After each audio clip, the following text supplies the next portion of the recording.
सरकारनं दबावाखाली मराठा आरक्षणाचा निर्णय घेतला। हैदराबाद गॅझेटच्या GRला कोर्टात आव्हान देणार छगन भुजबळांचा निर्धार। मराठा आरक्षणाचा GR सरसकट नसून पुराव्यांचा GR, मुख्यमंत्री फडणवीसांचा पुनरुच्चार। ओबीसींवर अन्याय करणार नसल्याचीही हमी।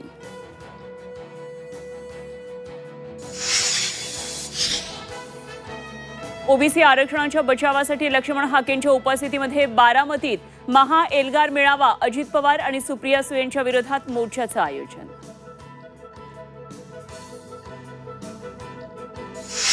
झी 24 तासच्या बातमीचा इम्पॅक्ट। अखेर सारथीची थकीत शिष्यवृत्ती विद्यार्थ्यांच्या बँक खात्यात जमा। बाहेरगावी शिकणाऱ्या 300 विद्यार्थ्यांना मोठा दिलासा।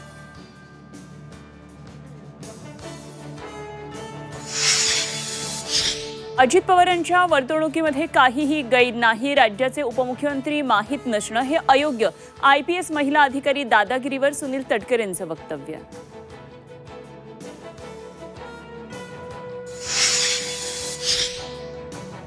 राज्यात पुन्हा मुसळधार पावसाचा इशारा। नाशिकमध्ये 2 दिवस पावसाचा orange alert.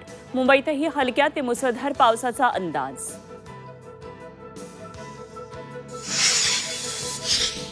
Railway स्टेशनवरील QR ticket बंद। प्रवाशांकडून QR कोड स्कॅनरचा गैरवापर। धावत्या ट्रेनमध्ये प्रवासी QR कोड स्कॅन करत असल्याचं उघड।